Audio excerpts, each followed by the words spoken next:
There was a man who kept the sacred scrolls at home not out of devotion, but out of fear.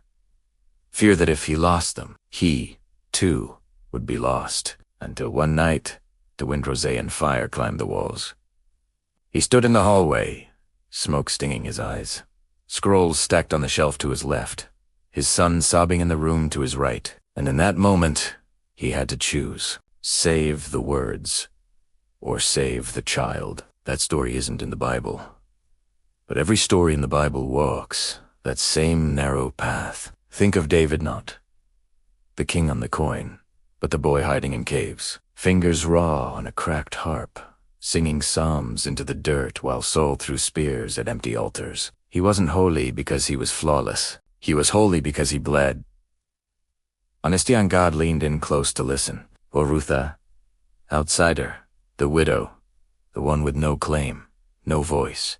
She didn't harvest miracles. She harvested leftovers. Gleaned grain others had walked past, and from that quiet act of stubborn dignity came a lineage no one saw coming. Her name, centuries later, carved into the family tree of the Messiah not in spite of who she was, but because of it. Then there's Jonah.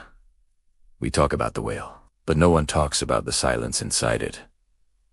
3 days in the dark, no hymns, no sacrifices, just the weight of his own failure and a prayer that didn't ask for rescue, only remembrance. Do not let me be forgotten. Maybe God doesn't always pull us out of the pit. Sometimes he just makes sure we're not alone down there. And the Samaritan on the road, the one we called good, he wasn't born kind. He was born despised.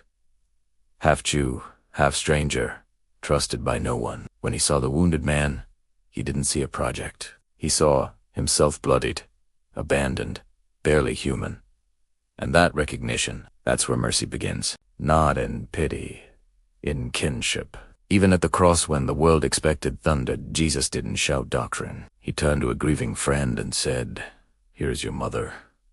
A small, human thing. A thread of care in the unraveling. And when the temple veil tore not with a roar, but a sigh, it wasn't about opening a building. It was about opening access to presence, to nearness, to the terrifying, beautiful truth.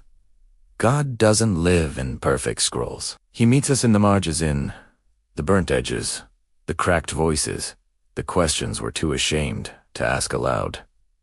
That man, he ran to his son, let the scrolls burn, and days later, rocking the boy to sleep, he whispered words he'd never memorized, but somehow knew by heart. The Bible was never meant to be a rule book, kept on a shelf. It's more like a shattered mirror. And in every broken piece, you catch a glimpse of your own exhaustion, your own pain. And, strangely, someone looking back at you, not with disappointment, with recognition. If any of this resonated, if it stirred something old or quiet in, you leave one word in the comments. Not a sermon, not a performance, just a whisper. And if this reminded you that you're not as alone as you feel, hit like not for the algorithm, but as a quiet nod. Yes, this mattered.